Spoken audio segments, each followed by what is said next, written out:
5:01, and we're required to wait till after 5 o'clock to start any budget meeting. Mr. Gladwell, you like to lead us in a prayer and a pledge? Everybody please rise.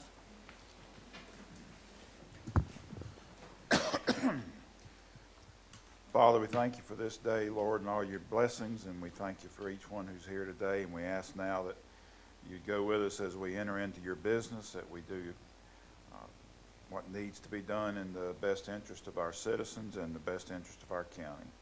Lord, we just ask you to lead and guide and direct us in all that we do, and we thank you for for being here today among us, and we ask these things in Jesus' name. Amen. I pledge allegiance to the flag of the United States of America and to the republic for which it stands, one nation, under God, indivisible, with liberty and justice for all. This meeting is called to order. Ms. Thompson.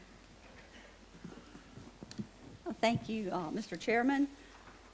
Our first item on the agenda tonight is just a quick budget overview, and I will read the statement that is required to be read publicly.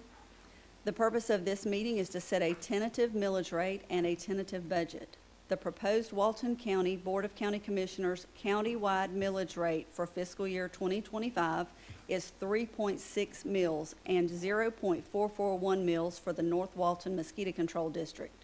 In aggregate, this is an 8.75% increase over the rollback rate of 3.3487 mills. The rolled back rate is a calculated millage rate that would generate the same ad valorem tax revenues as last year. The countywide 3.6 mills is the same as the fiscal year 2024 rate, and the 0.441 millage rate for the North Walton Mosquito Control District is the same as the fiscal year 2024 rate. Just to look at a brief summary of the changes that we've had in the budget and some of our highlights. Our property values for this year, they did increase 13% when compared to prior year. I did see the other day that Okaloosa County looked like they had a single-digit increase in theirs. We are definitely seeing a slowdown from those years we had of rapid increase. We are still seeing pretty flat sales taxes.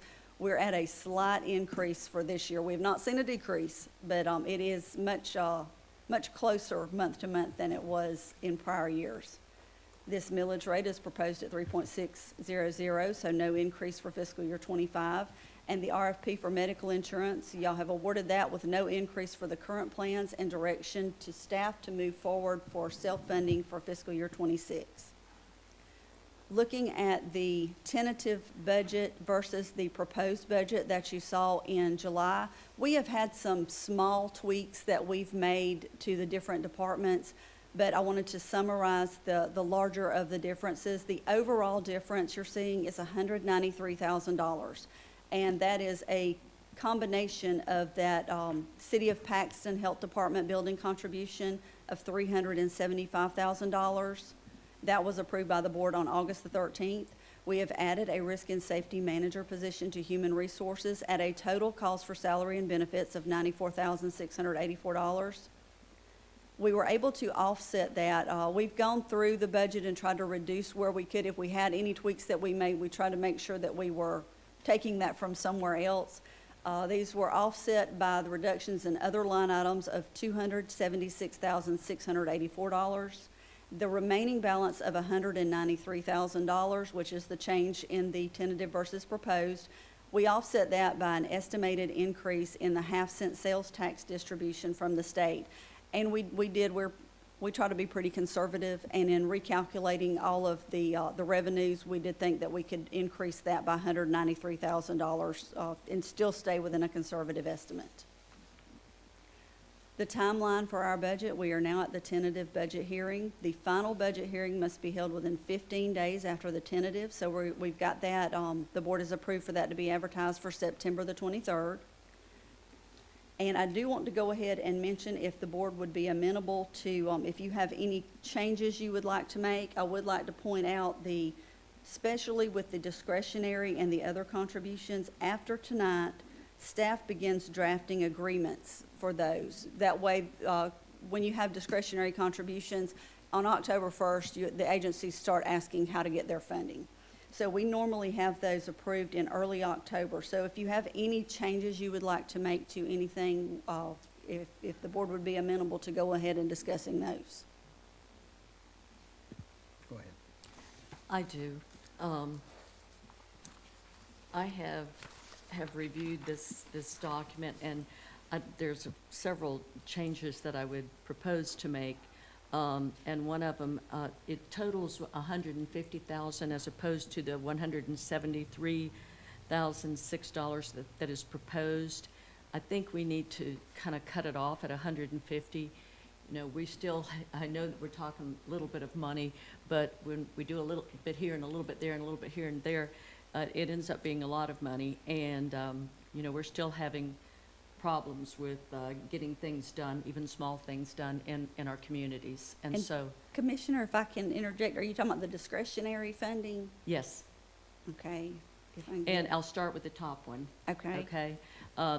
The Friends of the Coastal Branch Library, the proposed was $25,000. I'd like to reduce that to $20,000.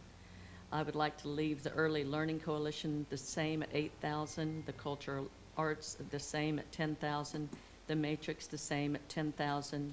I would like to drop the Defuniac, since they already received $33,000 plus from the county, to $20,000. The TRICARE Community Council, and I'm on that board, and I know how hard they struggle to get things done. And what they do is it's used to help with required matching on grants and to help purchase supplies and equipments. It also provides transportation to people that don't have any other means of transportation, and it helps support the elderly and the disabled. And it also helps Head Start, which is the early childhood education, health, nutrition, and parent involvement services to low-income children and families. So I think that's very, very important. And all I'm proposing is that we jump it from $9,600 to $16,000. I'm And- also proposing that the children, I'm sorry. Commissioners, the list is right here on your screen. I'm also proposing that the Children's Volunteer Health Network goes from $10,000 to $12,000. I want to leave the Grits and Grace at $2,500, the Boy Scouts of America at $2,500. I'd like to increase the Citizens, Walton County Citizens Advisory Council on Aging from the $10,406 to $14,000. The Walton County Chamber at $5,000, leave that alone at $5,000. The Coastal Seniors at $20,000, and Caring and Sharing, leave it at the $10,000. And with my math, that came up to $150,000 straight.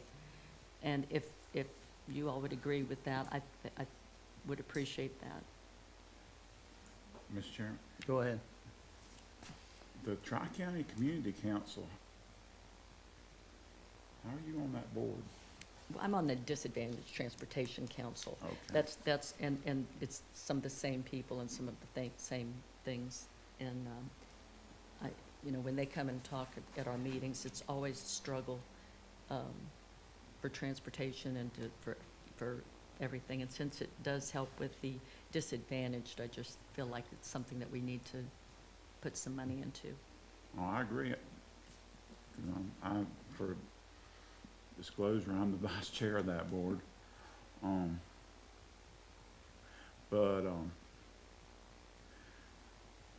don't think we should cut the library at all.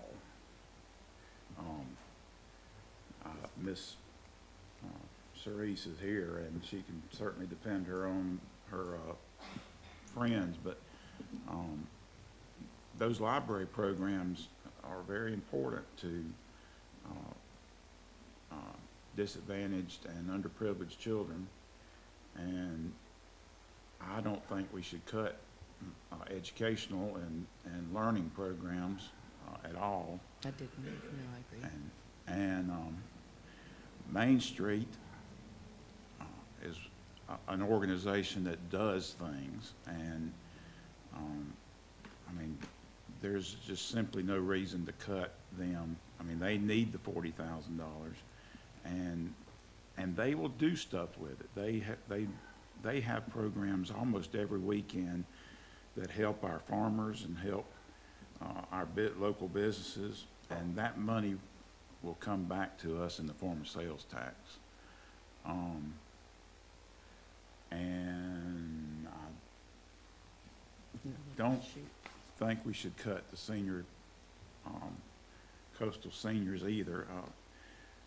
We give, now, it's not on here because we give, it's through an MOU, correct? But Correct. we give the Tri-County, the Senior Citizen Center in Defuniak is proposed to get $30,000.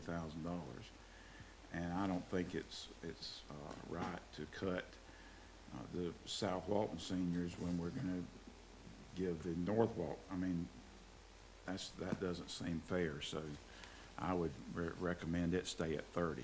And I have no way of doing the math, but that looks like 10, 20, 30, 35, about 35 extra, which is in the ballpark. It's $12,000 more. But I think those are all programs that if we don't fund them now, we're probably going to fund the jail program at some point in the future. Or we're going to cut our seniors close, which I don't like. And like I said, Main Street, they do a lot of good work to help our businesses, and our small businesses are struggling. And I just don't think that's a wise cut to hurt somebody that's really does good with our money. But I do agree with increasing those other funds. I mean, Tri-County, the children, I agree with all that. The only reason that I suggested that about Main Street is because we already give them 33+ thousand, and so does the city of Defuniak. I don't think so. I mean, that 33,000's in this year's budget, but that 40,000 right there, if you cut them to 20, you're cutting them 13,000 from what they got this year. And Do they receive another 33,000 from us in a different fashion? No, not from us. I thought you The- told me. the city- I was mistaken, because I thought I'd asked you that, and I thought you told me that we give them 33,000. and That's so what we've does the given them in city. past years. Okay, And then the city okay. would go as contributing 33. Okay. That was my mistake. I thought we were already giving them 33. And my other question was on the North Walton seniors, is that a statutory? Or is that, because it's on the other sheet? It's on the other sheet because that's an MOU between the city of Defuniak, the county, and Tri-County. Okay. If it was an MOU, I normally, and especially if it involved another taxing authority, I left it on statutory or other. Okay. Anyone else? Go ahead. Mr. McCormick. I concur with both sides of the issue. I would support raising the ones we need to raise and leaving the other. I support both issues, raising the entities that Ms. Johns came up, they deserve to, I do agree pretty strongly in them programs, but I don't believe we should be cutting any, so I would be for an overall increase of So if The I have funds. not missed anything, the increases would be Tri-County to 16,000, the Children's Volunteer Health Network to 12,000, and Council on Aging to 14,000. Correct. And I do want to remind y'all that this will come back to you in the form of the agreements. So what does that make the overall total if we don't cut anything, but we add those totals? That's about 180, 185. 185, somewhere around that. That would be something that if the commissioners were amenable to it, I would just take out of contingency. Sounds good to me. And like I said, the agreements will be drawn up and it will come back to the board for a final approval. Okay, what was the fourth one that we were raising? Or that we're raising? Let's see. I've only got three. I've got The fourth one was Tri-County. Walton County Citizens Advisory Council on Aging Yeah. to 14,000. What was the children's network? The children's was 12,000. Okay, thank you. Okay, let me me get back on the agenda. Mr. Drake, did you have any comment? What do we fund the, senior center in Funiac, what do we fund that at? 30,000. 30,000, that's what we did last year and then this year. I Last think it was year's 25. It was 25, like 25 for the Funiac and 25 for coastal centers. They've stayed pretty consistent in recent years. And that has been 25 for probably 15 years. It's been a while. For the north end, right? For the north seniors? For it's the been- north and that- the It hasn't coastal. been quite that long for the coastal, has It it? is not nearly as long. I can't remember how many years. It's been several years. They've been looking for some enhanced transportation, with the senior center. Do we have any vehicles in our fleet that we could offer to? We have been, this is not a new issue. We have been looking, and we actually do still have funding in the budget. It's been a while ago. We budgeted $35,000. It was approved for them to get a van. And with the cost increases, the vans have gone up considerably in price. And that's what we've been looking at, is to see if there would be a surplus vehicle that we could approach the board about possibly donating to Tri-County, and we have not found one yet. $35,000 is not going to get a van that they would need. It would be closer to 60, would be about 60, 65. But what about the transportation disadvantaged board, that they do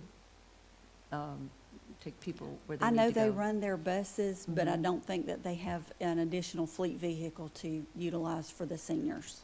They, Okay, they need one separately just for their own, okay. We,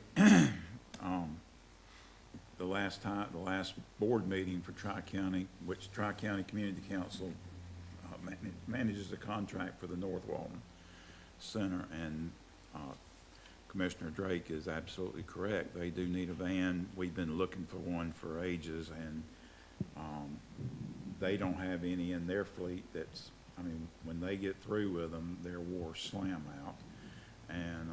and by the time we get through with them, they'll have 200,000 miles on them, at But- least. They, to offer the services that they offer, or would like to offer, they need a van. And We have identified a 12-passenger that's coming offline from the TDC. Haven't had an opportunity to look at it yet to see how many miles are on it. But, Matt, do you happen to know? If Okay. it's the one I talked to Brian about, it was to about 200,000 miles. Is it? So we're at least looking at that. That would be helpful.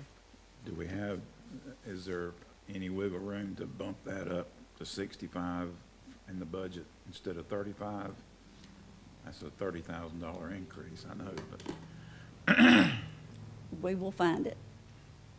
is that? would And, that and if the be board, minimal, Mr. Drake? That would help. if the Ms. board would Dawn? allow me the leeway, we would take that, what I'd most likely do is take that from a vacancy that we know if we're not gonna have it filled at the beginning of the year, is I'd look at those and see if we can pull from there. So that would give us, if we were going to apply that for, a van purchase for them, what would that, how much of that would be needed? If we're gonna fund them, if we currently have them at 30, we're gonna go up to 65, that's not gonna cover the cost of the vehicle. Well, we've got 35 in there now It's a for a vehicle. It was budgeted, I think, 2 years ago, and we just have not been able to find anything. So that would put us at close to 100. No. For the total, but for If we the did entire 60. vehicle purchase, yes. So what are you proposing? To add, we've already got 35 that was actually budgeted 2 years ago. So add another 30 to it, that would get us 65 for the van. And then, on top of the 30,000, and 30,000 is bare minimum to do what they do, as far as all, expenses. So that, I mean, it's 95,000 for this year, but but that's, there's about 400 seniors that are members of that, or participants in that program, and most of them can't afford to do the things they do without those programs. And that would fix the transportation problem. But I don't wanna acquire a vehicle that's got 200,000 miles on it. We're just gonna be purchasing a money pit. Yes. So if we're gonna do something, if we can tighten our belts and do it right, then I would like to get something that would be reliable, and then we can have addressed that today and not have to worry about it for a number of years. Hello? Can you hear me now?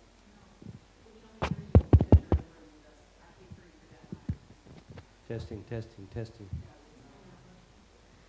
Not working? Are any of them working?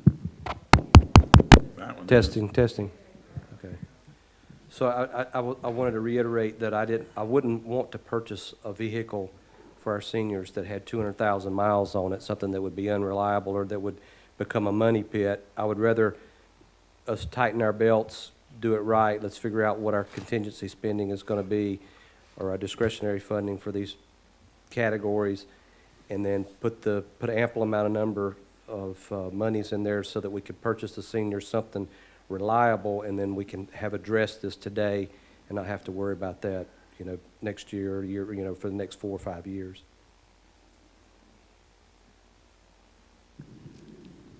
Commissioners, do you have any other? What was your cut on the chamber? None. Okay. There was a cut from this year. The Chamber of Commerce this year received $12,000. And for next year, the committee's recommendation was to cut that to 5 when they went through all the applications. For the chamber? Yes, sir. Okay. Commissioners, did you have any other items you would like to go ahead and discuss? Not for me on the discretionary. All right, if you don't have anything else, then we could move to, Mr. Chairman, we can move to public comment. Okay. Public comment. Wait a minute, I'm sorry. You got something The else? statutory, yeah. Yes, ma'am. That one, no, this is going to make me very popular, but I think that the Economic Development Alliance is asking for $485,081. Last year, it was $344,872. And just 2 years ago, I think it was just over 100,000. So we keep on going up and up and up and up. And I would really like to, before we move it up again, bump it up again, I'd really like to see some return on our investment. Well, I think our return last year was about $800,000, if I'm not But mistaken. I'm not so sure that all came out of EDA, was that? That was from a grant. combination. That was the direct result of the EDA's activities. And if I'm not mistaken, some of that was matching funds from us, matching. Matching Oh. funds from us, and I believe the county wrote the grant, if I'm not mistaken, and it was brought to us by Eglin. Well, I feel like that the EDA has been underfunded for years, and we're finally moving into a situation where we are getting more businesses and we are having more interest in Walton County, and I don't think now's the time to cut it. That's just my opinion. Well, it seems like we're just adding more people to it, and, Because it was a one-man operation. well, now it's already a 3 Oh, my God, in a it's a 3? short time. It's a 3? Oh, my God. It's. Well, you had a fit when I was gonna have 3 working for me. No, well, I mean, EDA benefits the whole county. I haven't seen that benefit, is what I'm saying. I haven't seen that benefit yet. I have seen that we have been giving out more and more and more funds for it, but I haven't seen the return on the investment. I want to see big businesses brought in here. I want to see companies. I want to see jobs. I want to see things like that. And that's what they've been doing. What, Uriah? what have we We brought in? just brought in a company that is gonna employ eventually 200, am I mistaken on that? The latest one, I'm not gonna state facts, I'll let Uriah state the facts. It is still in development. I cannot mention the name, but there is absolutely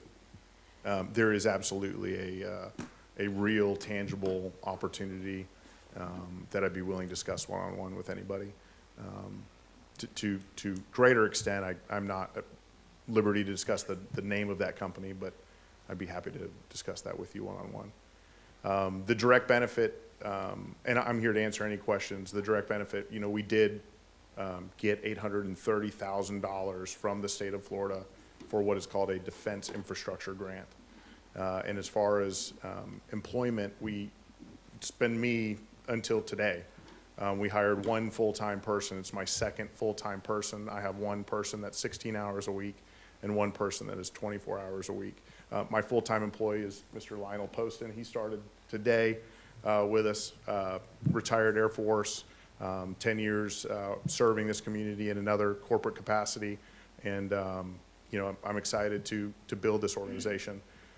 I would just say for some food for thought, I present this to you every time, and I'd be happy to refresh memories if needed, but our neighboring counties are all funding exponentially higher than us.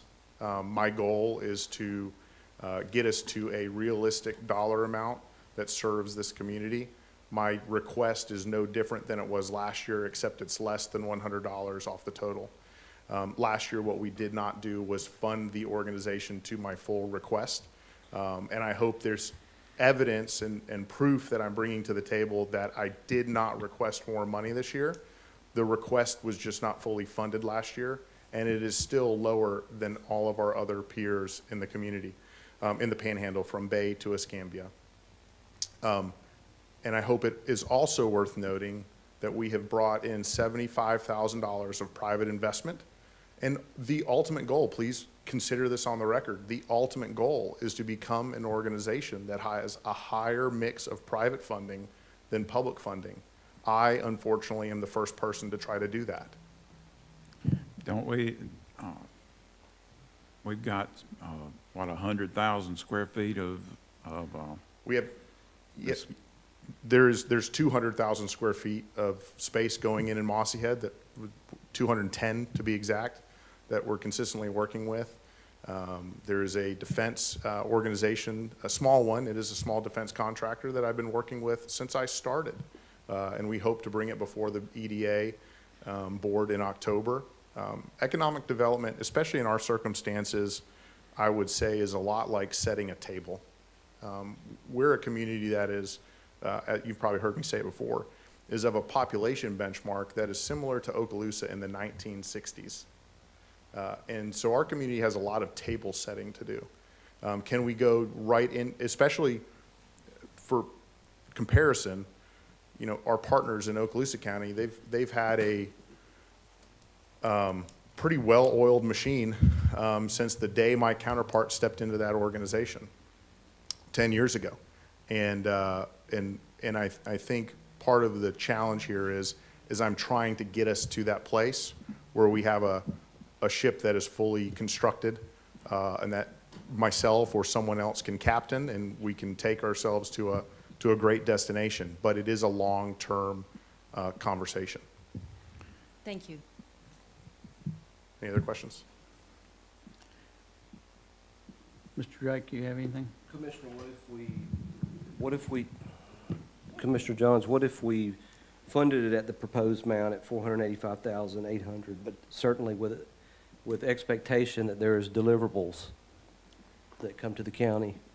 Well, that's been the problem. I mean, the last time we spoke, you were unable to tell me, so I'm in the dark about what businesses that you're actually working on, and I have no idea. And you know, so it's hard for me to want to fund something when I'm not seeing anything. But if in fact we can get a quarterly report from you, it's saying, you know, what you've done, where you're going, who, you know, what's going on, and bring that to us so that we know what we're funding, would make it a lot easier to fund, for me. And we can always, I mean, at some juncture, let's say 3 months into the, or, you know, after the first quarter, if we feel like we're not getting the improvements that we need, or if we're not getting the bang for our buck, we can always withhold, we can withdraw our commitment. Can we do that?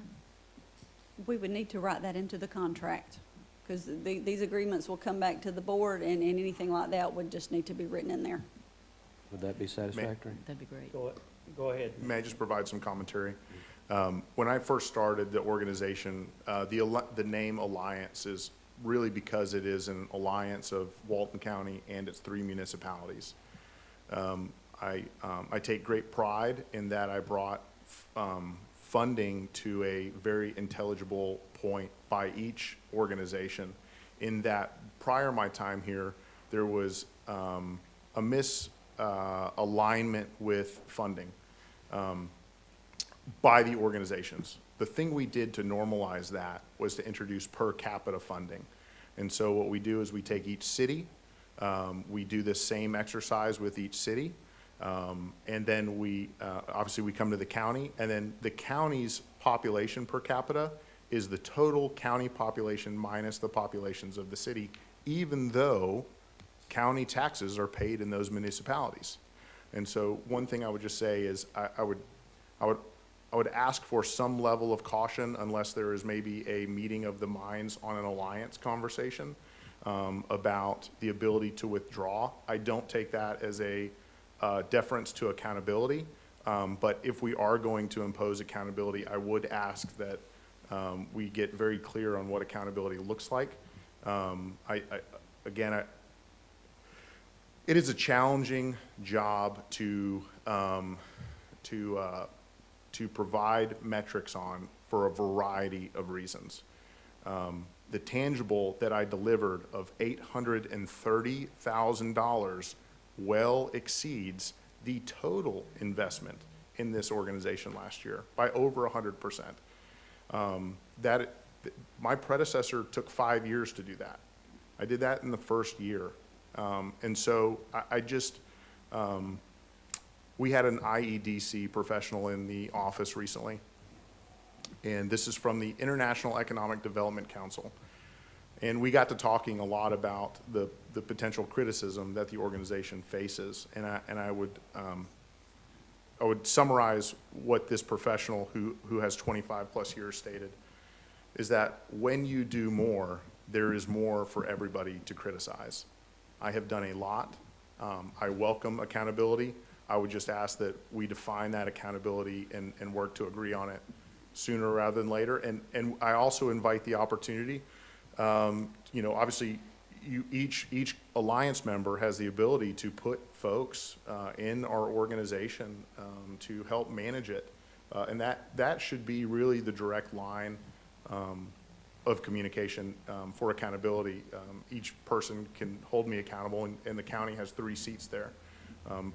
2 on the governing board and 1 on the Business Leadership Council.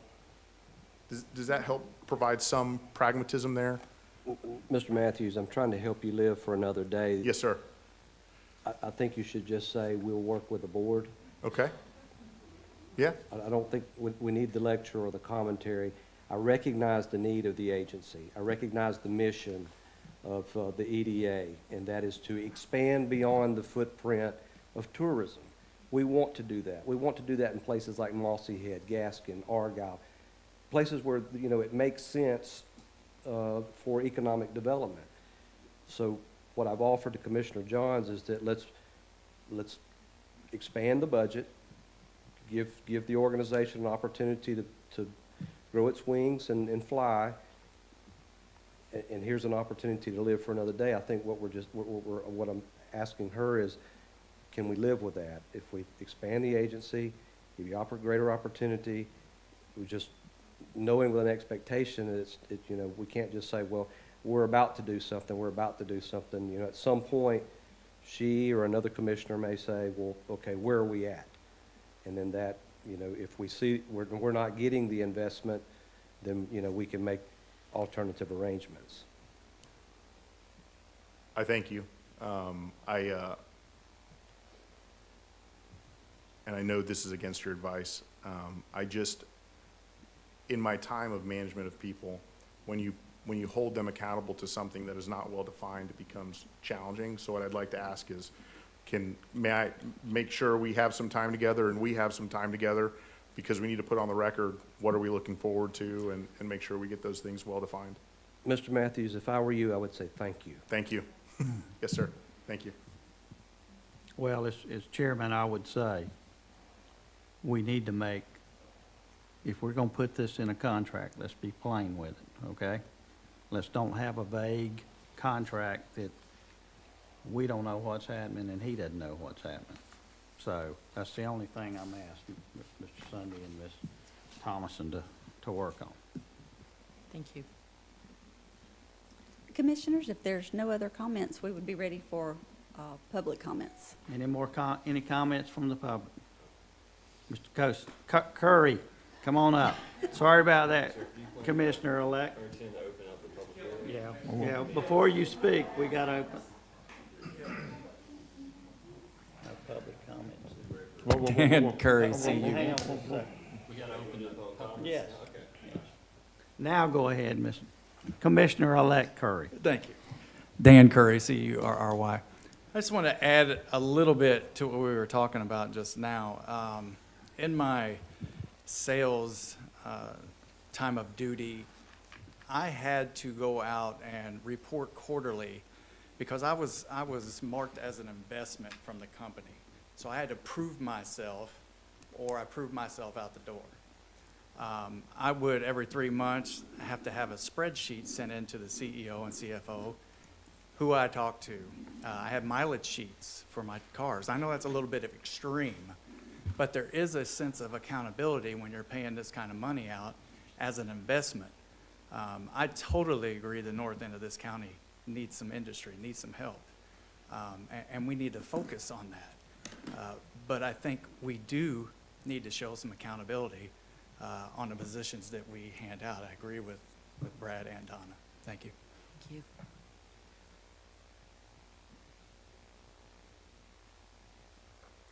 Please, ma'am, state your name and spell your last name.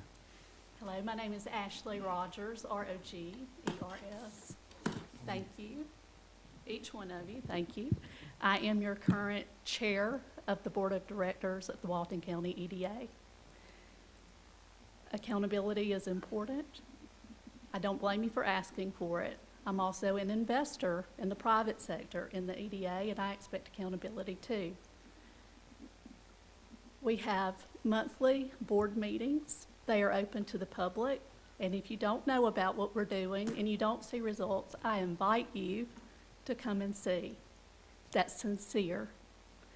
I will also say to you that I spent several years as an executive officer and a board member of the Okaloosa County Economic Development Council before I became a resident of Walton County. It's in my blood. I love economic development. I came from a very, very rural to this day area of Northeast Georgia where we're going backwards when I go home.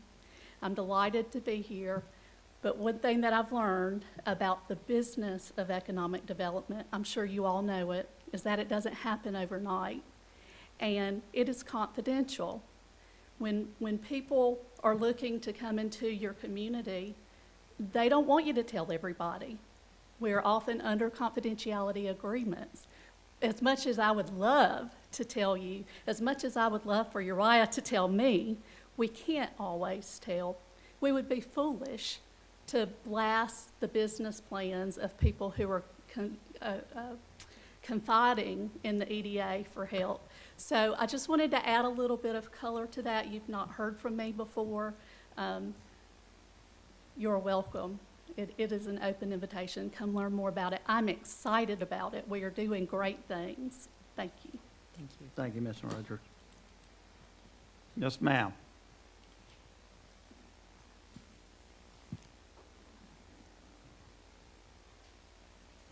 Good evening, Commissioners. Megan Harrison, Harrison, President and CEO of the Chamber of Commerce for Walton County.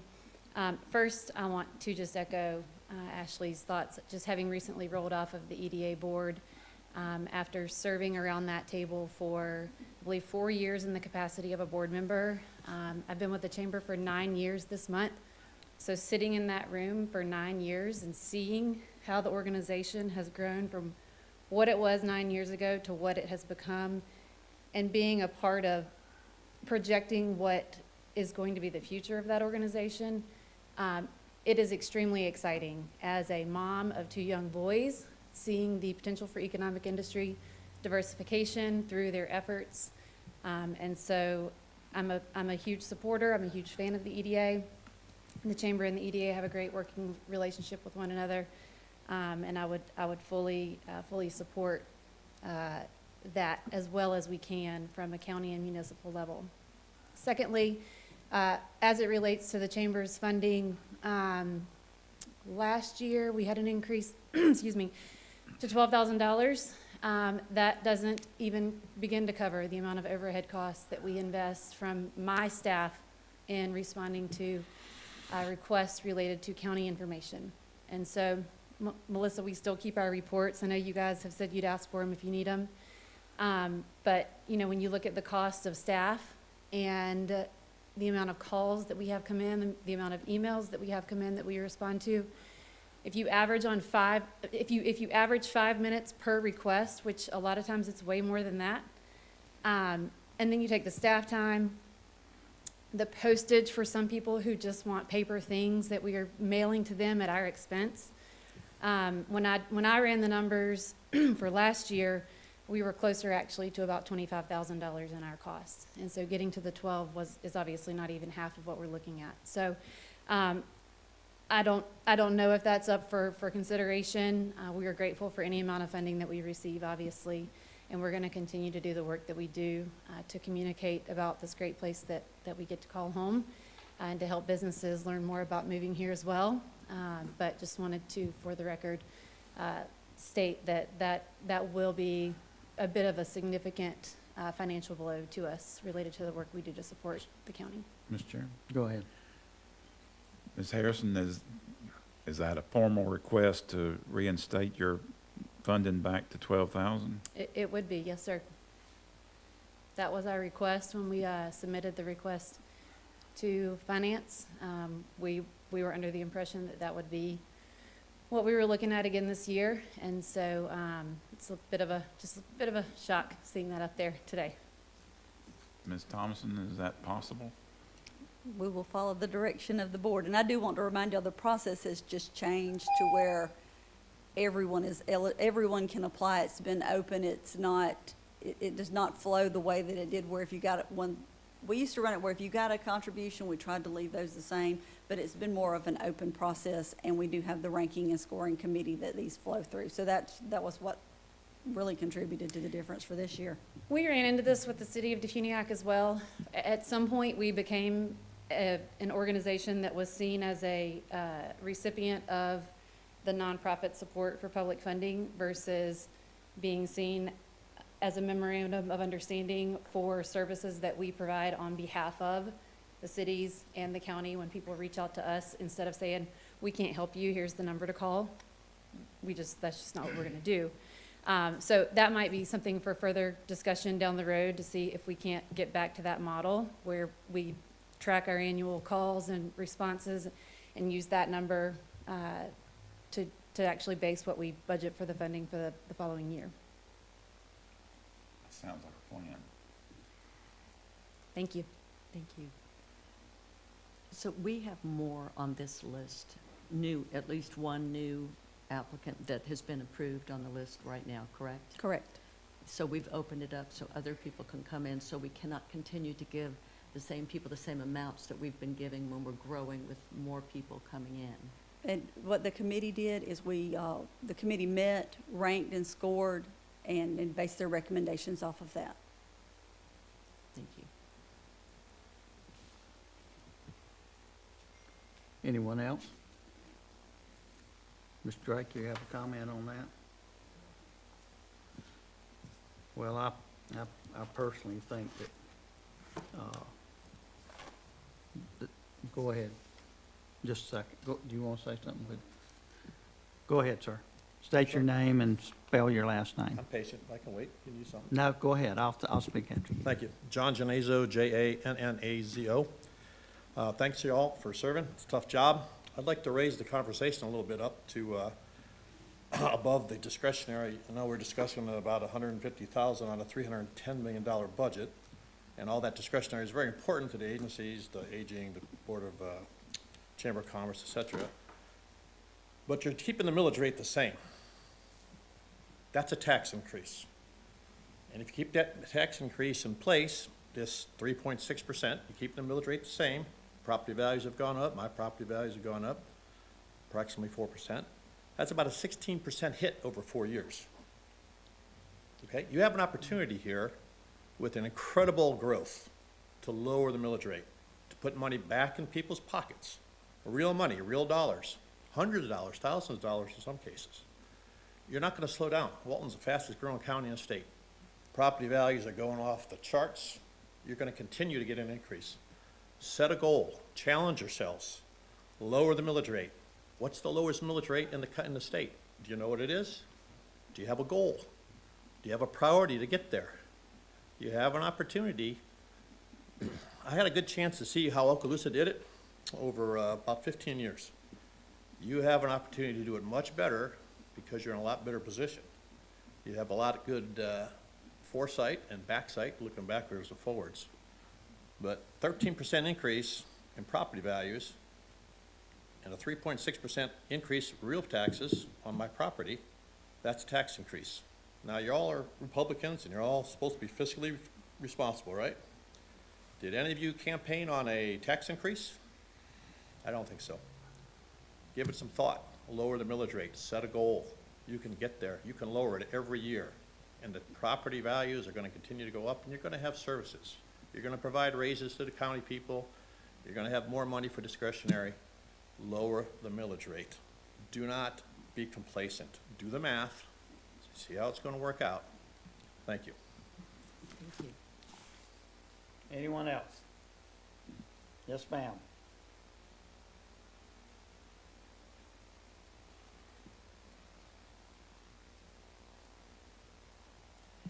Good evening, Barbara Morano.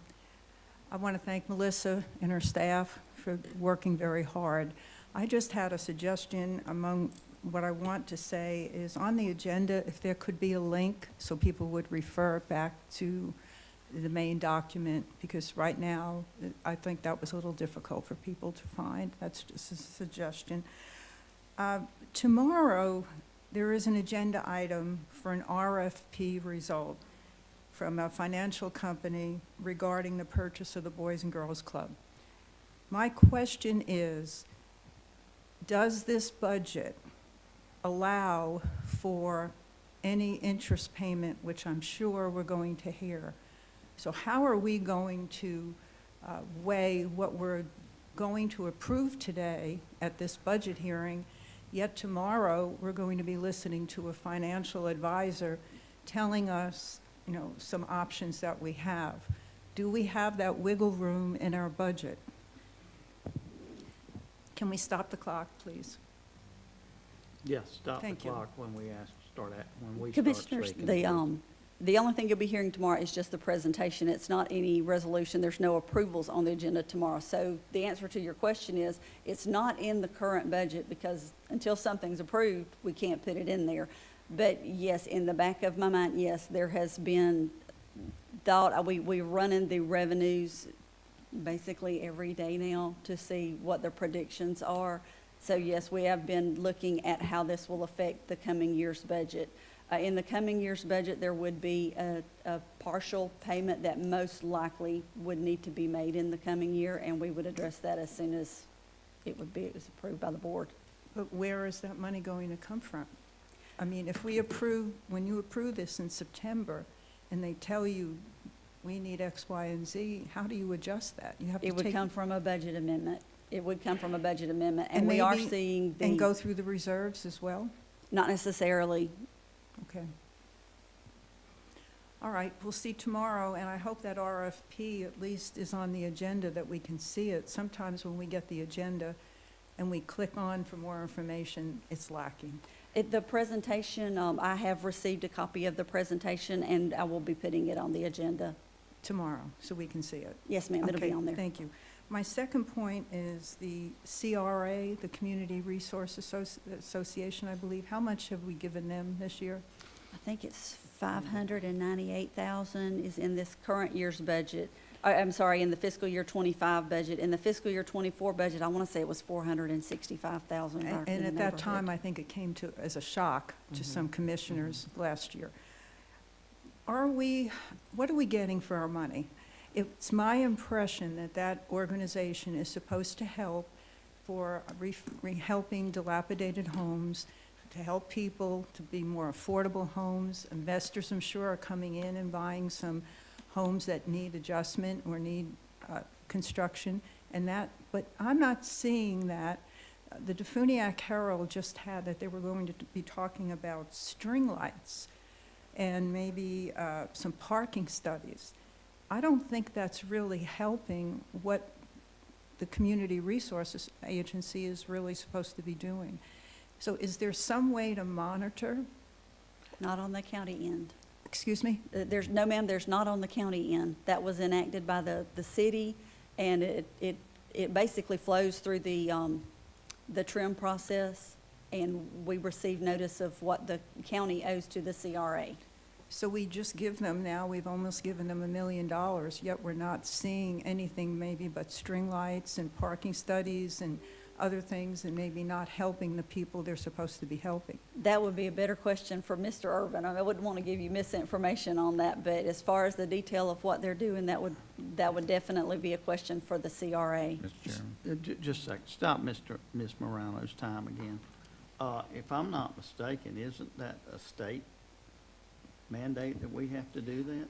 The city of Defuniak passed the ordinance, and in the ordinance, the county was also required to contribute to the CRA, and it's a defined proportion of the increase in taxable value. Mr. Chairman. Go ahead. I agree with you. I do too, by the way. If you'll remember last year, Yes. I pitched me a little fit about I do. this entire process. I think it's ludicrous that somebody can tell us we owe them 500, but as Commissioner Anderson pointed out, it's a state law and we can't get out of it. If there was a way out of it, I would have already, I would have done it, but I can't. And if you Find one. want to go to Tallahassee and bring this up to somebody, we'll be happy to go with you. I'll Are we gonna ride with together? you. I don't like it any more than you do, Ms. Morano, but from what I've been told, it's the state mandates that we do this. And I don't think it's fair, and we don't have any accountability. And we have no control. Yeah, and At it's, all. it seems like the craziest thing in the world to me, too. And, but if you want to go over there and discuss it with some of our people over there, I will be happy to go with you. Okay, thank you. And I'll go with you as well. Well, do we all fit in the car? I don't know. I think we're all in agreement on that. I I'm agree just too. going to, there is a board on the CRA, and I think it's Jason or Joshua Irwin. Josh Irving. Yeah, I mean, he's a straightforward guy. I have no problems with Josh, but the board concerns me. Let's look at who's on that board, and let's really see what their goals are. And in my opinion, I question some of their goals. And I think it's supposed to be truly for affordable housing to help people really get going on some of the construction that needs to be done. And it's a concern. And if you ever have a conversation, I don't know if that's with the Sunshine Law, that you could sit down with some of those board members and say, what are you doing? Is that possible? Well, I'd like to Actually- say that I have been told that, in fact, they are helping people with new windows for their homes and things like that. So I have been told that. I haven't seen it, but that's what it. Well, I think that's the goal, but if you look at string lights and a memorial and a parking study and possibly fix an amphitheater, I think that has to come from another bucket. But can you have a conversation with the board? We've had, or I have, and just to make it clear, that's the community redevelopment Okay. CR, I mean, the R is for redevelopment. And they're supposed to be assisting in ridding the city of Defuniak of blight. That's right. And I wish we had more control over that than what we do. And I certainly think the county could use that $500,000 if we had control of it, but we don't. And frankly, they just send us a bill, and all we're doing is writing them a check. Well, I don't like it no more than you do, and I'll be glad to go to Tallahassee with you. Well, before we go to Tallahassee, can you have a conversation with the board of that organization? Is that against the Sunshine Law? No, but I don't know, I mean, they It's really, Joe we don't have any Johnson. leverage over them. Joe Johnson's on it, I think, I know all of them, but oh, okay. that's not, Well, see, we're giving money to Main Street, all right? And Main Street does X, Y, and Z, and I agree with that. But now it seems like the CRA is helping Main Street and not doing what they're supposed to do. So their bucket is getting very full. actually, the relationship between the CRA and Main Street is not very good. If you go to the city council meetings, you'll find that out. So the left hand and the right hand, and nobody is shaking. Okay. And Ms. Morano, as a private citizen, you have a right to go to that meeting? Oh, I'm sure they'll love that. No, well, I'm sure they won't, but,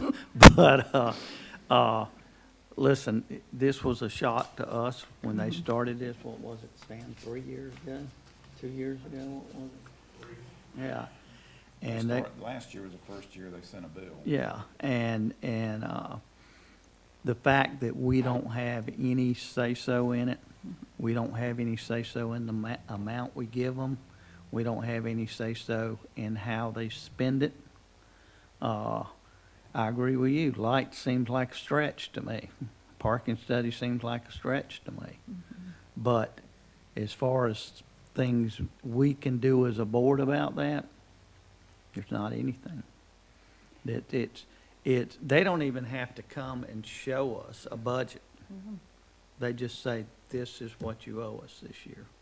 Is that right, Melissa? Actually, the property appraiser sends Sends us us the bill. the information.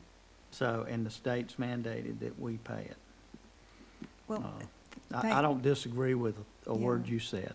well, I appreciate you listening and saying what you honestly feel. And I'm sincere when I say, if you go to Tallahassee, I'll go with you. Well, I need to talk to Commissioner Drake, and maybe he'll tell me who I can talk to. But if Dottie Niss from the Defuniak Herald is listening, or she will be listening, and it hits the paper, I think that's one start. And I'm sure I've ruffled a few feathers right now, but maybe that's okay. Thank you. Thank you, I don't Ms. know if I'm Moran. mine.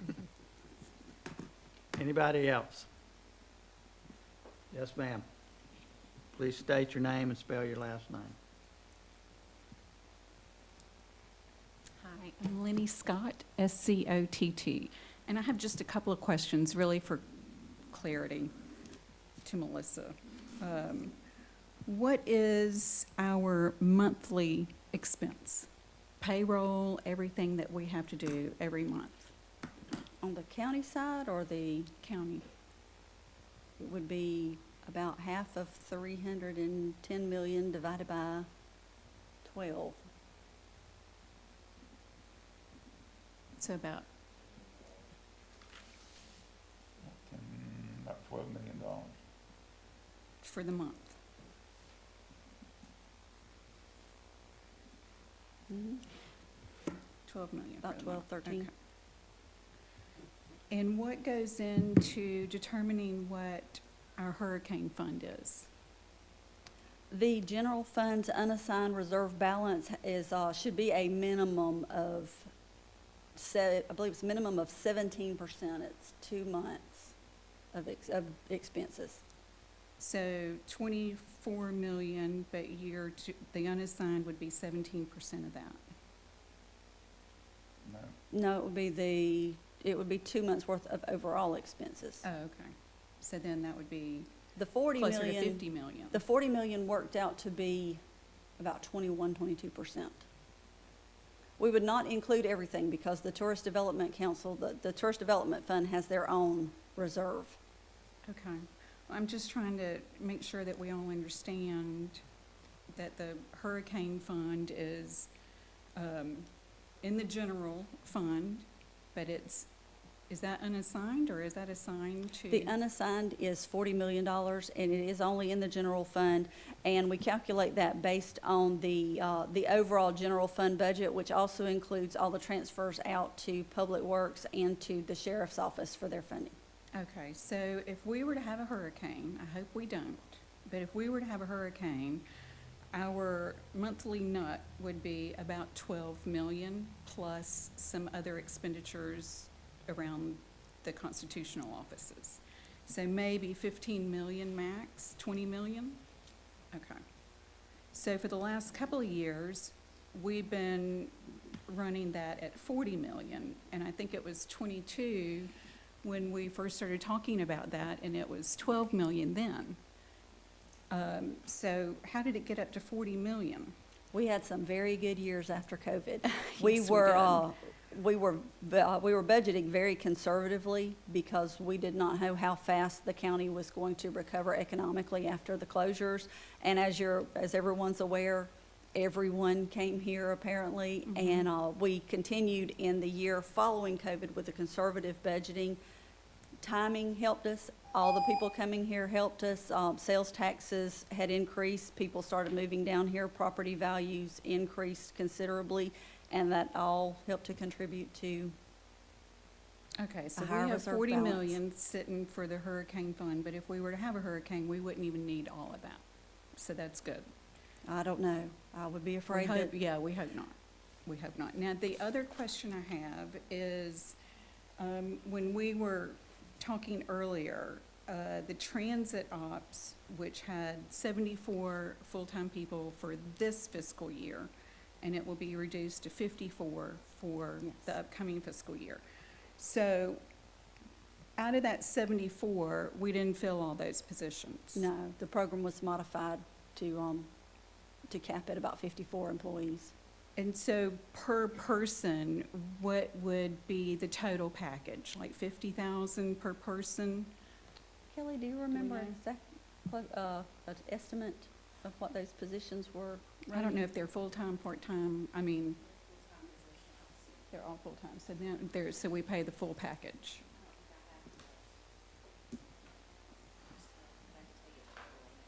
Well, the insurance is about $8,000 a person, right? So we know that. And then I don't know what the FRS is, what we contribute for that, but I What would a- guess about 55, I would guess about total of about 55 per person.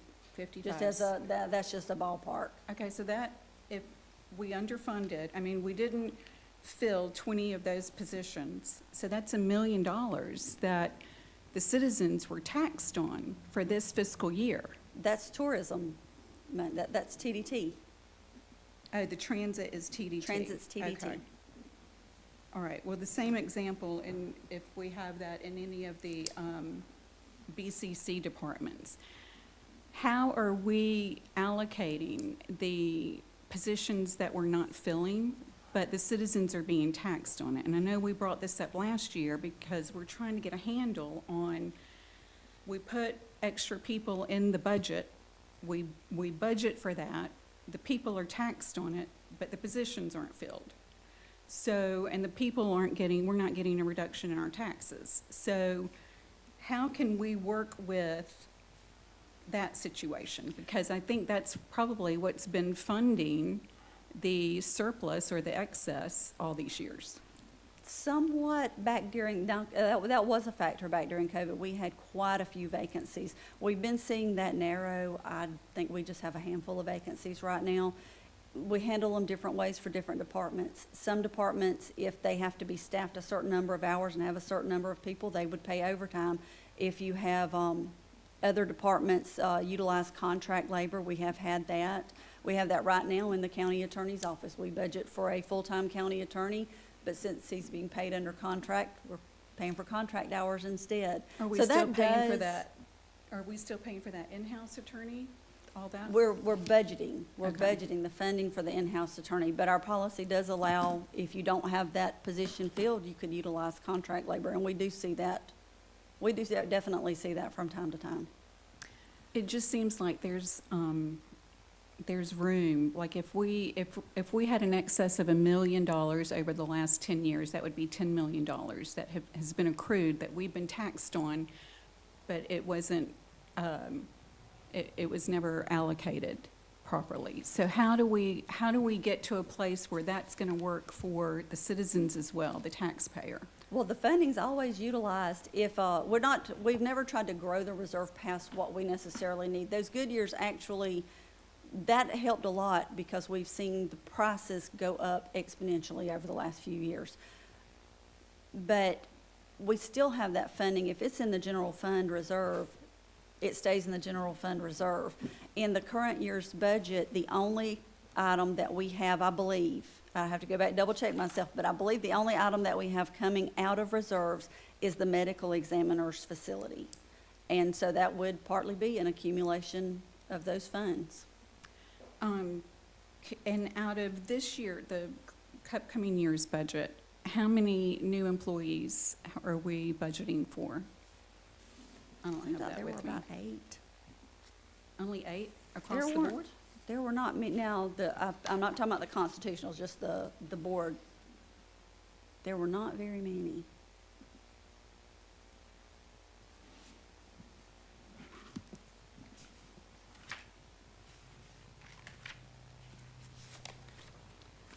Overall, FTEs are going from 1,451 and a half to 1,474, so that's an increase of 23 and a half.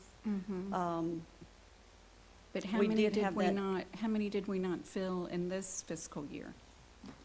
From the budget that we reviewed last fall?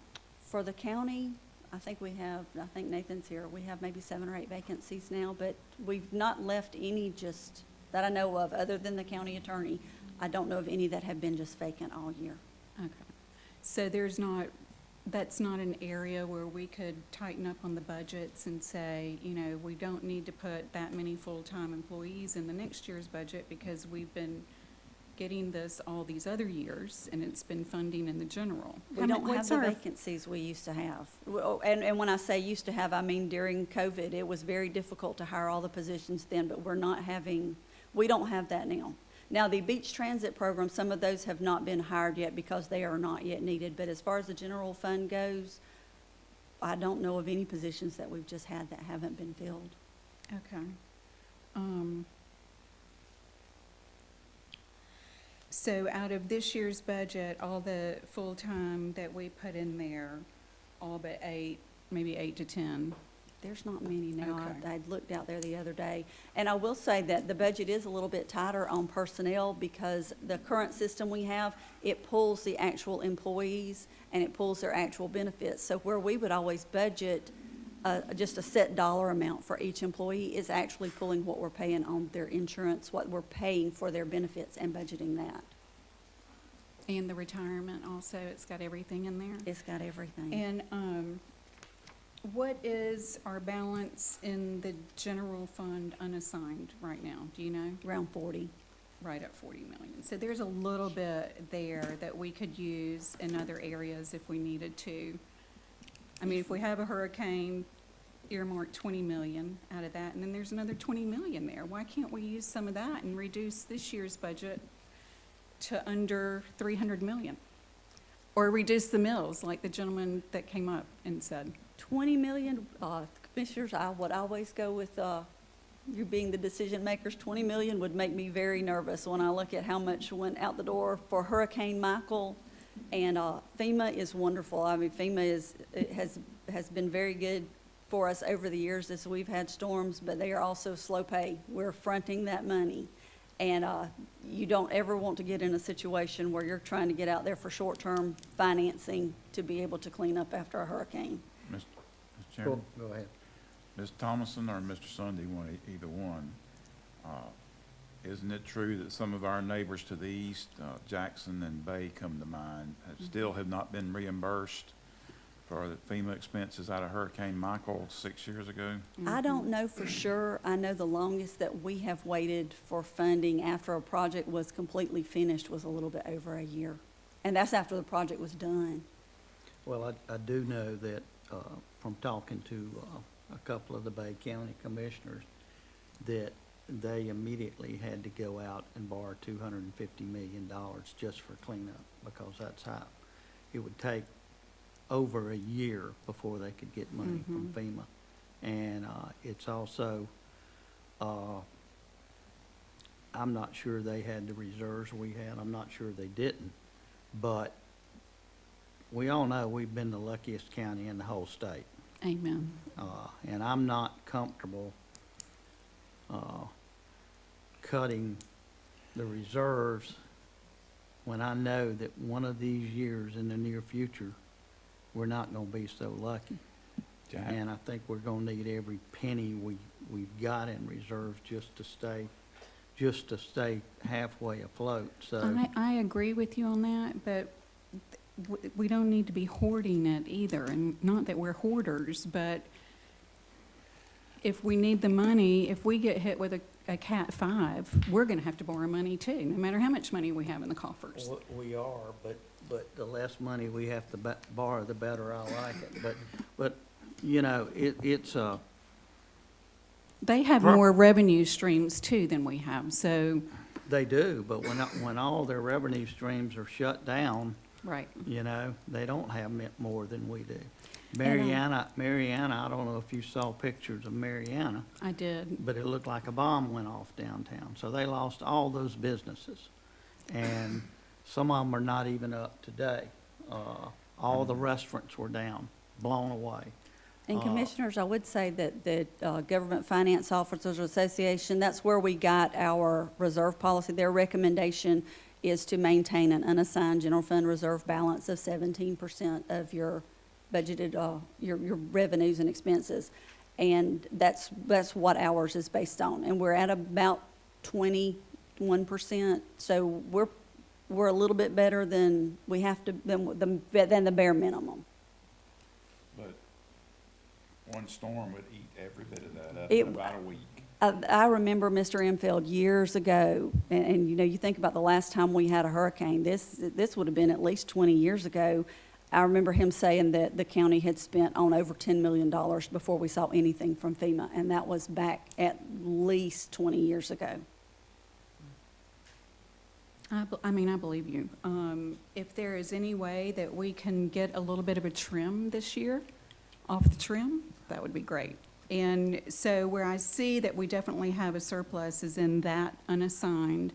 And even if we trim out 5 million, it's gonna make the citizens love y'all, if you wanna be loved by us. And I agree with the gentleman back there that we should be having a conversation to reduce the millage, because he's right, the values are gonna continue to increase, and that's the increase for what we have to do as the county. But you're getting the increases and the 3.6 mils on us every year, and we're the ones who are hurting. And not everybody's probably hurting, but you understand what I'm saying. So that was what I wanted to clarify and review from last year. But if y'all could put your heads together to see, even if we can trim back 3 million, 3 to 5 million, I think you'd go a long way with the citizens this year. I think that's important. Thank you, Ms. Scott. Mr. Chairman, Go ahead. Ms. Thomason, what's the percentage of the millage rate income that goes to the sheriff and the constitutionals? The sheriff is about 66%. If I was to factor in the constitutionals, it would bump it up over 70%. I don't have those factored in. So, I mean, most of that money doesn't come to the board. That goes to the sheriff and the other constitutionals. So, I mean, we don't, us cutting anything is not gonna, we get our money from fees and sales tax. And just to point out to the gentleman's point about we're the second lowest in the state as far as millage rate. The number one, or the lowest, is Monroe County, which is 2.7, I believe. But if you look at Monroe County's budget, they have numerous MSTUs, which we don't have. We got a fire, and we've got a couple like Doggett and that are minor local ones, but we don't have anything countywide, anything that's paying for large ticket items. And Monroe County, that's how they fund them. So, I mean, you got to compare apples to apples, and we're simply We don't have we're the that. lowest in the state if you don't count Monroe, which is funding things in a way that we just don't. Collecting tax money. Right, Yeah. and I would agree with Ms. Scott, like Okaloosa County, they just have a more diversified revenue stream. Monroe County has a 1.5 cent sales tax, and I had looked at a tax bill a little while back. Their solid waste is a separate line item on the tax bill that I They've saw. got a stormwater MS. They've got a stormwater, they've got 5 municipalities. So it's just, it's hard to compare because they're set up so differently. Okaloosa has 9, and we're still have a lower millage rate than Okaloosa. So just keep that in mind. And you said the sheriff has 66% of our budget? I think 66.3 is what I'm looking at right now. 66.4. 66.4? And now what I'm taking is just the amount that we're transferring into the sheriff and dividing that out to do the math. And to your point, Ms. Scott, at the sheriff's office, I think they're going from 630 employees to 668. So are we funding the additional 38 employees? I would, Or can we, pardon me? Have to be. I mean, if he, but he's got unfunded, he's got funded positions that are not filled. Several of them, I believe. and I would have to ask Miss Bruce, she is here. I know that they've got the beach ambassador program. They've got some grant-funded programs, so I'm not sure which of those are included. Correct. On those, Minette Bruce, Please B-R-U-C-E. please state your name. Spell it. Minette Bruce, B-R-U-C-E. Thank you. And of that increase, 10 were transfer community resource officers for beach ambassadors. I think 8 may have been grant funded, and 17 were actual, and it was mostly in fire, and that's due to safety issues. Right now, we have 2 firemen on a truck. National fire rules call you really should have 4. We're trying to get to 3 right now. How many unfilled positions do you have from 23 or 24, excuse me? It varies week to week, obviously. Like Melissa said, it's not like you leave a position open the whole year. We did have about 20 in law enforcement. 3-4 years ago during COVID and the whole defund police and all the controversy when a lot of people left law enforcement, we were up to about 60. We've decreased that to 20 positions right now. We have not added any positions in this year's budget, hoping to fill those 20. Oh, you have not added None positions for in law this year's? enforcement. Okay, but for other For positions? fire, we have added, and a couple of admin.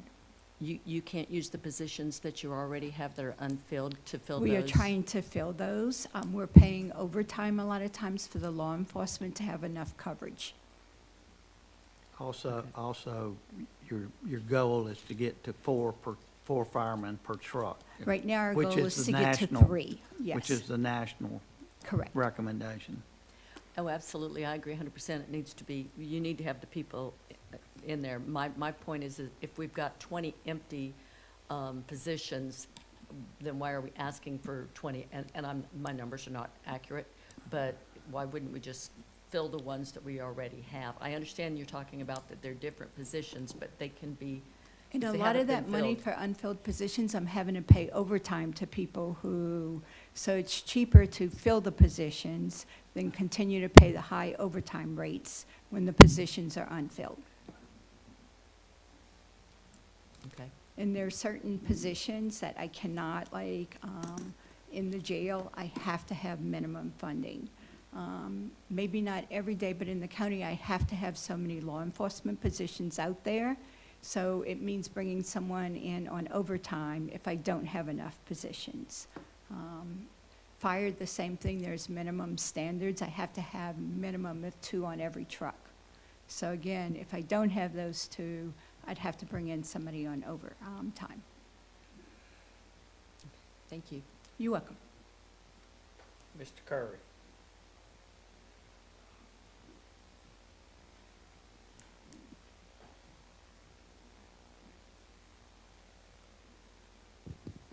Dan Curry, C-U-R-R-Y. I'm glad you brought this up because it's educational to me as well. The sheriff has already stated that he's been understaffed since 1996. So I don't know how far back we have continued to allocate that type of money for positions that are unfilled. I mean, have we done it since 1996? What kind of, how can we hold the department, accountable is probably the wrong word, but how can we as a board say, hey, Mr. Sheriff, can you come to one of these meetings or one of these workshops or sit down with us and show us some numbers so that, you know, because the folks that are looking on the outside are just like what Lenny had come up here and everything else, that if we have that kind of money in the budget and we're allocating it to it, and they're still understaffed since 1996. Okay, I see a little bit of paying some overtime, but I don't see that kind of big money paying just for overtime. I had my interview with the fire department, and they did say that they were understaffed. I think they said they had 2 per truck, and they want 3, just like I forgot her name, just stated. So I don't know. I find it hard to believe that we can't, as a board, bring some of these folks to this podium and ask them point blank those questions, and let's see the documentation. Maybe I'm naive, you know, maybe that's the rookie in me, but you know, it's from a business standpoint, I'm kind of like, I need to see it, I need to touch it, taste it, feel it, you know, smell it, type of person, and the smell's not smelling too good at this point, so appreciate it, thank you. Thank you. We do have an awful large budget for the sheriff, and I understand he needs it, but I think that it has gone up from, in 2022, now this was maybe all of public safety, but public safety, we went from 73 million back in 2021-22 to 121 million. And that's going to include, it's going to include everything that's under the activity. We report according to state activity codes, and that would be everything under that, which would be not just the sheriff, but it would also be code enforcement and I believe emergency management. What is the sheriff's budget? For the current year, or before fiscal year 25, Yes, please. the sheriff's overall budget, I'm going to pull it up so I can give you an exact amount. The total budget in the fine and forfeiture fund is $107,849,843, and that does include $3.5 million for the housing funding that the sheriff brings in. But he also has money that comes in from other avenues as well, correct? He gets grant fund. There are some grant funding that he receives. And fine and forfeiture money and, That's the total. That's got all That's the the total, everything that's okay. received by the county. That includes ambulance fees. It includes jail fees, any civil fees that he's got, the funding that comes in for the school resource officers from the schools in the county. It's everything. Everything except a few grants, I think, that he gets is outside of the county's budget. thank you. That's a lot of money. Yes, ma'am, Ms. Harris.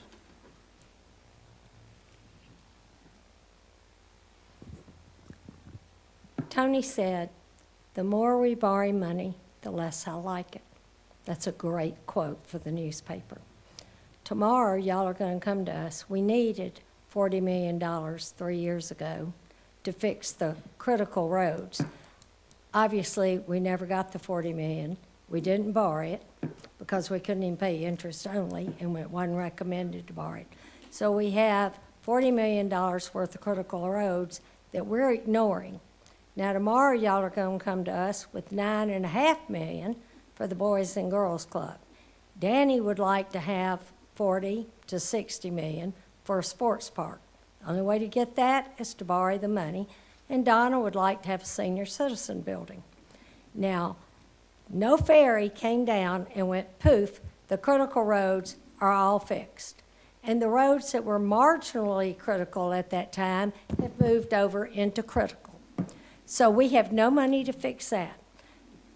We cannot continue to borrow money for stuff that we absolutely don't have to have and leave the critical roads critical and getting more critical roads and bridges every year added to it. To buy a Boys and Girls Club, to borrow money for that, and to get $1 a year back on our $9.5 million investment, or 9.1, is absolutely absurd. So at tomorrow's meeting, just remember, the more money we borrow, the less Tony likes it. That's my first thing. My second thing is employee raises. I didn't hear anything tonight, and I probably missed it, but I didn't hear anything about what these employees, the cost of living is going up. Biden economics is taking us sky high. Property values are going to go down next year because you can talk to any real estate agent around. The prices are coming down. And if this election doesn't go the way some people want it to go, they're going to go down even further. So y'all going to have to live on less money. But I want to hear about what % raises all of these employees that work for this county are getting. Because last year, we talked about raises. 3 employees got a $25,000 a year raise.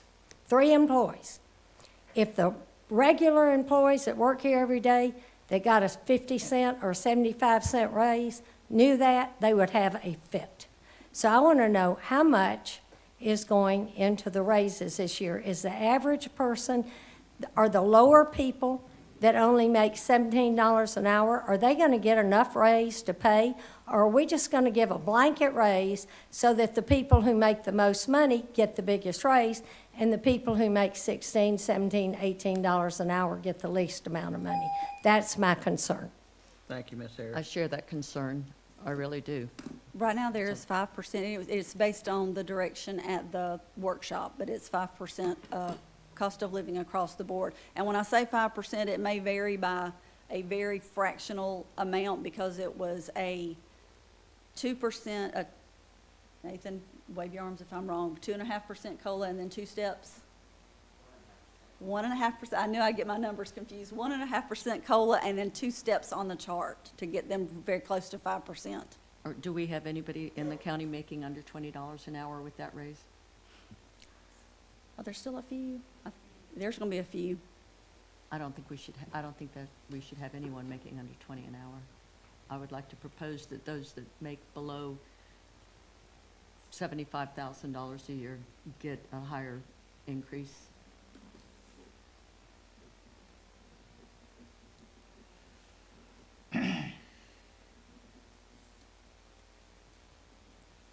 And what would the? What are you looking at me like that for? What about the ones, you're proposing that the ones that would make below 75 get a higher % increase, but what would happen with the ones over the 75? They would get the 5%. They would still get the 5. 5%. Everyone get the 5%, but those that make the lower amounts of money, I think, should get more, whether it's 8% or 10%.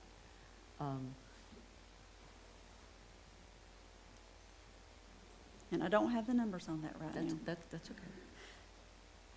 I just don't want anybody in the county to make under $20 an hour, because it's just too hard to survive. If that were a motion, I'd second it. That's a motion. Well, I don't I'm think not, we can I'm make not those. opposed to it, but let's look Yeah. at the Okay. numbers first and see what.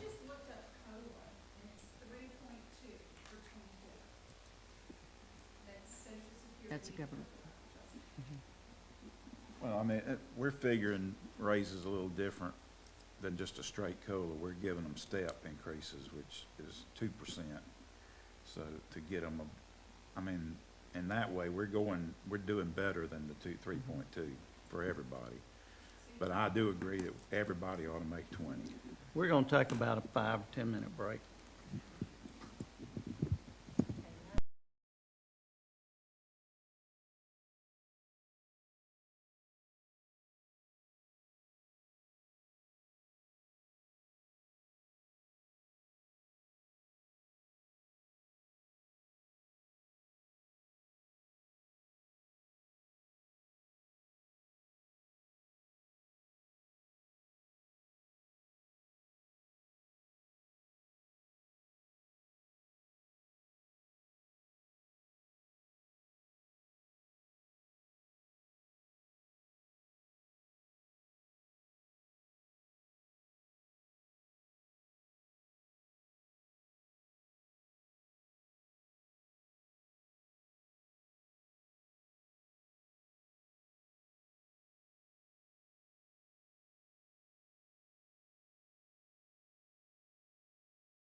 Gotta have Melissa back up here.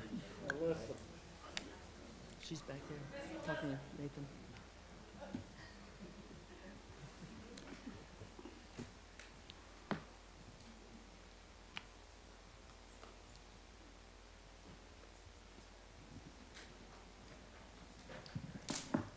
Anyone else want to comment? Everybody got their mics on? Seeing none, Commissioners, going back to the salary increases, could we get further direction on that? We went and we looked at it, and at roughly $20 an hour would be about $40,000 a year. So we did run the numbers really quick to see what that would add if the COLA was increased for those employees who made under $40,000 a year. It would add roughly $250,000 to the budget. Okay, so how about anyone that makes 40 and under gets an 8% pay raise and the rest get 5%? That'd cost about an additional $250,000 over what we've already got. Okay. I'd like to make that motion. Can I make that a motion? Leave that to y'all. We don't really need a motion. We don't need a motion? Okay. But we do need to know where that money's coming from. We do need to know where that money's coming from, yes, sir. And where is it coming from?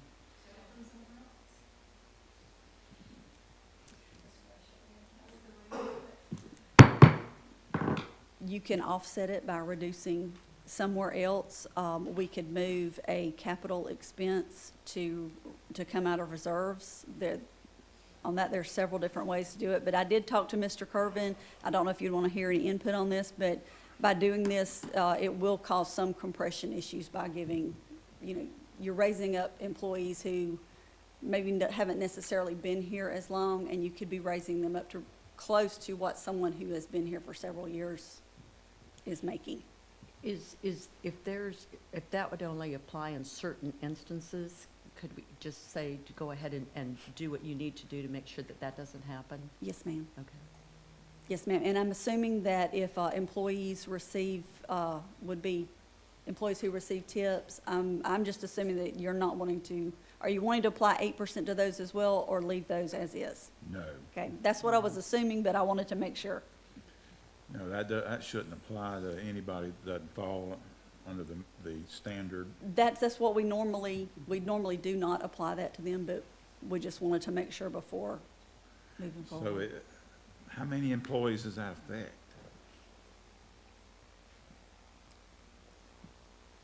Let me see if Devin can, he's the one that's very fast on that computer, so I looking mean, his way. $200,000 is a lot of money. It is. 188 employees. 188 employees? That's a lot of people. Yeah.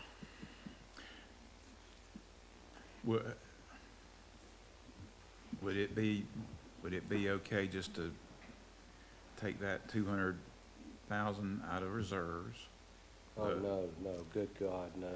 Then that's. Now, one thing that I would offer as an option is to leave it at the 5% and revisit this at the beginning of the year when we do the year-end closeout.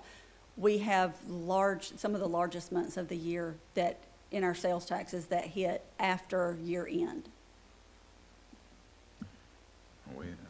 I want to make sure on paper that we're balanced, that we're not spending more than we're taking in, and then we're not pulling anything out of reserves. I don't have a problem with the philosophical conversation on compensating employees. I just want to make sure that we stay within the perimeter. So we have to identify that, and so if we want to be generous on that categorical, okay, that's fine. That's a fun conversation. That's good. But we have to be realistic on where that money's going to come from. So we have to look at our pie and figure out, what we're spending in certain places. We're going to have to replace it if we're going to spend it elsewhere, and make sure that we stay within what we said we were going to stay in. And we may need some help doing that. How much did you say that amount was? When we ran it, it looked like it'd be around $250,000. Go ahead. One thing she mentioned a while ago was this compression rate. We bump 188 people up to the same that some other people been here for a while.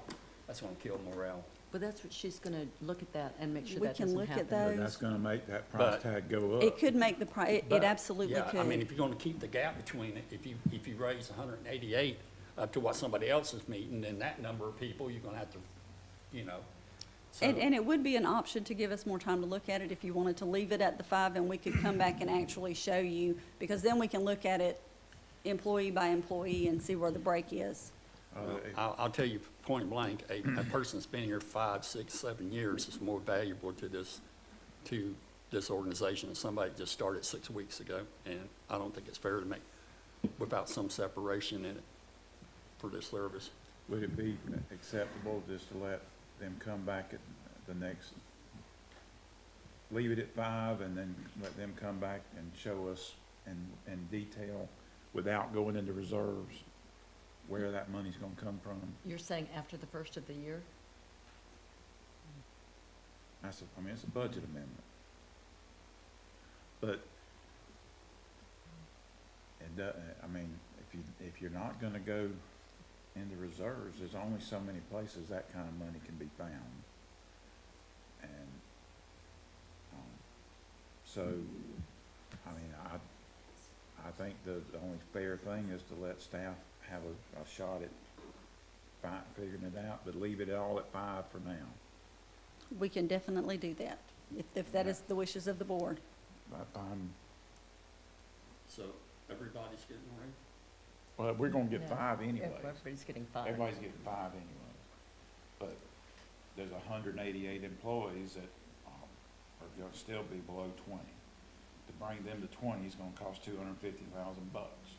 And if you don't wanna go in reserves for it, you're gonna have to do something. I mean, we gotta give them the opportunity to find it. And it's not just 250,000, it's 250,000 Plus. with FRS commitments in the That future. should be everything in there, No, but now, commitment in the future. yes, absolutely, You're- and that you're- does not. You're seeding it today, but it's still gonna grow, and Well, and the compression problem that Commissioner McCormick talked about is that 250 could easily be 350 or more. I mean, before long, you're gonna get into some real money. Well, Well, if you wanna take a look at it, that's Yeah. fine. I just kinda hate to have these people have to go through the whole end of the year, you know, with everything as tough as it is. I was ready to second your motion, but well, I think I we need understand. to see the real numbers Yeah, and I where the understand. money's coming from, and I'm like Mr. Drake, I don't wanna go into reserves and, so I think it would be better if we wait, everybody get the 5%, and then let's look what the end of the year looks like. That's, Okay. Gotta find somewhere to get that money out of. okay, anybody else? Seeing none, Melissa? Commissioner, our next item is to move on to the public hearing. We So have we'd ask for a motion to open the we have public a hearing. motion. Motion to open the public hearing. Second. All in favor say aye. Aye. All opposed say nay. Our next item is a request to approve a resolution adopting the tentative countywide and North Walton Mosquito Control District millage rates for fiscal year 2025. And to run through this, based on the total assessment of $42,455,558,733, a millage rate of 3.600 will be required in order to meet the minimum requirements of the various budgets submitted by county officials. And whereas, based upon the total assessment of $4,019,318,061, a millage rate of 0.441 will be required to meet the minimum requirements of the North Walton Mosquito Control District. Whereas the aggregate millage rate for countywide is 3.6417 mils, which is greater than the rollback rate of 3.3487 mils by 8.75%. You need a motion to approve?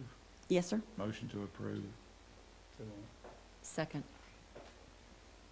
Okay. Any discussion on the board?